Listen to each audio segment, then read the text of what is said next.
Assalamualaikum warahmatullahi wabarakatuh.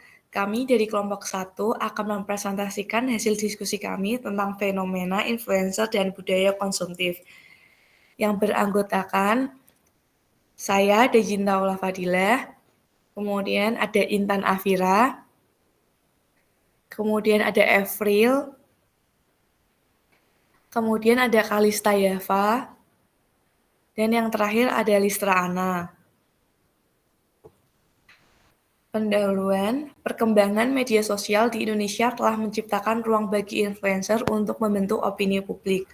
Mereka tidak hanya mempengaruhi gaya hidup, tetapi juga keputusan pembelian konsumen, terutama di industri kecantikan. Kemudian, peran influencer di media sosial ada 3. Yang pertama, media sosial mendorong tumbuhnya industri influencer. Yang kedua, ada influencer memengaruhi perilaku konsumen, terutama dalam keputusan pembelian. Yang ketiga, ada rekomendasi langsung dari influencer yang berdampak besar. Kemudian, pengaruh hubungan merek dan konsumen ada 2, yaitu kehadiran influencer memperkuat hubungan antara merek dan konsumen. Dan yang kedua, ada konsumen cenderung mengikuti rekomendasi karena kedekatan emosional dan kepercayaan.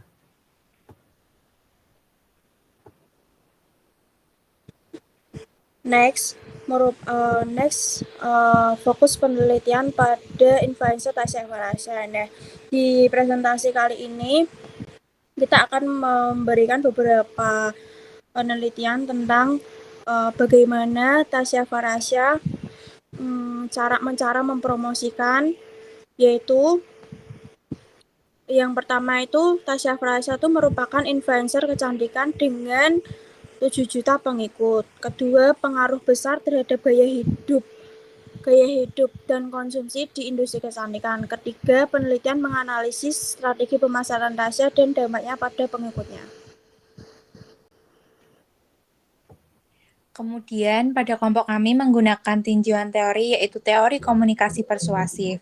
Nah, teori persuasif ini adalah bagaimana seseorang bisa mempengaruhi pikiran, sikap, atau tindakan orang lain lewat komunikasi. Dalam teori ini, Tasya Farasya itu menggunakan elemen utama yaitu etos, yang berarti Tasya Farasya dianggap punya kredibilitas karena pengetahuannya tentang kecantikan dan pengalaman sebagai beauty influencer.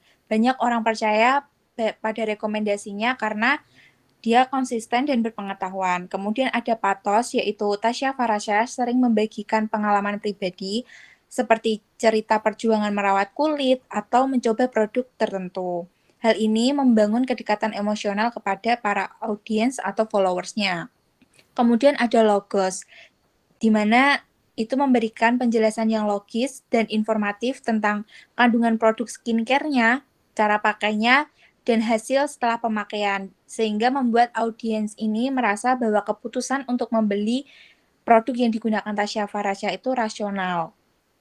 Kemudian next ada teori perbandingan sosial. Umumnya, manusia itu akan cenderung membandingkan dirinya dengan orang lain untuk menilai dirinya sendiri.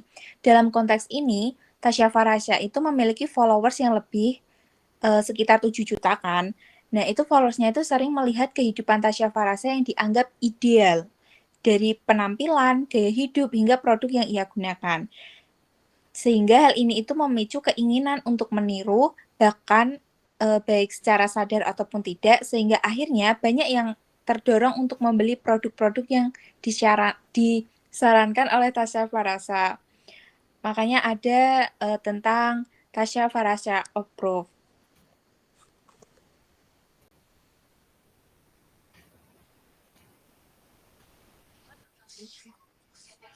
Nah, selanjutnya yaitu ada analisis dari akun sosial media milik Tasya Farasya. Yang pertama yaitu ada akun sosial media Instagram dengan username @Tasya Farasya dan juga channel YouTube dengan username Tasya Farasya.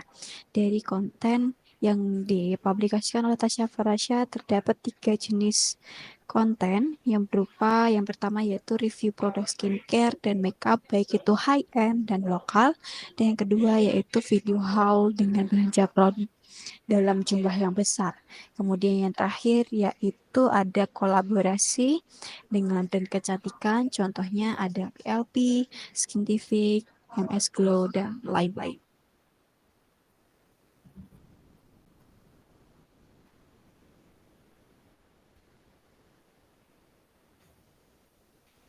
Selanjutnya yaitu budaya konsumtif yang memberi pengaruh terhadap viewers. Dengan adanya tren, haul, dan first impression menjadi faktor pendorong untuk membeli walaupun sebenarnya mereka belum tentu membutuhkan barang tersebut.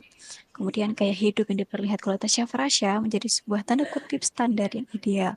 Sehingga muncul sebuah budaya FOMO atau fear of missing out agar dianggap update secara sosial.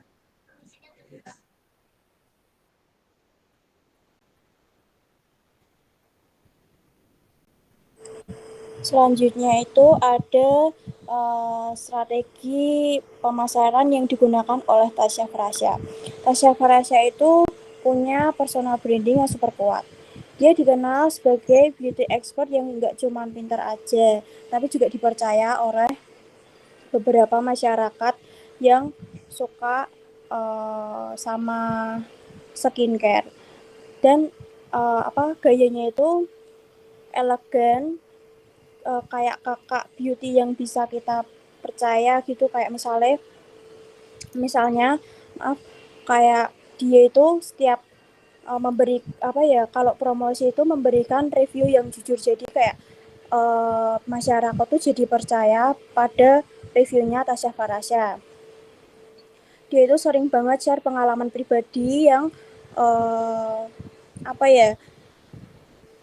menggunakan kayak pengalaman pribadi menggunakan produk itu, terus ditujukan ke followersnya. Next.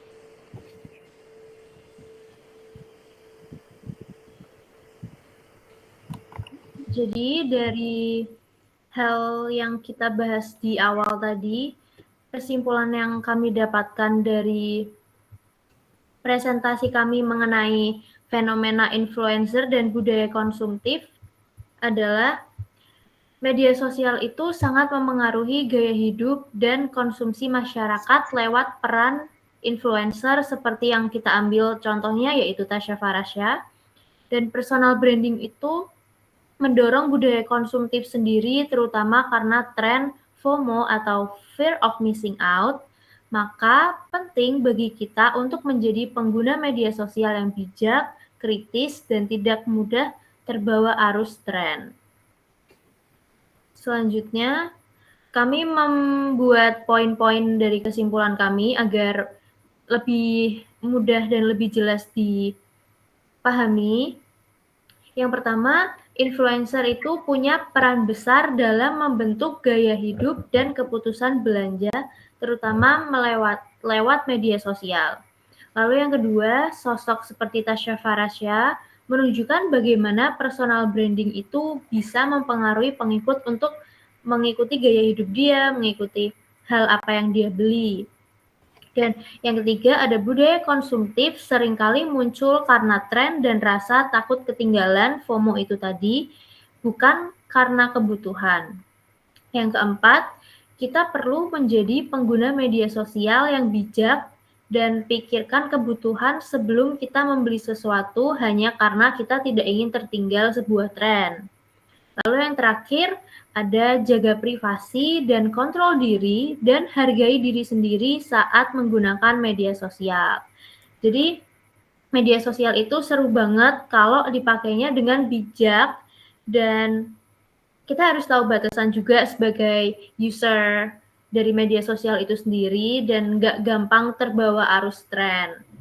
Jadi ngikutin influencer itu boleh, tapi jangan sampai kehilangan arah ataupun kehilangan jadi diri kalian sendiri. Sekian presentasi dari kelompok 1 mengenai fenomena influencer dan budaya konsumtif. Waalaikumsalam warahmatullahi wabarakatuh. Terima kasih.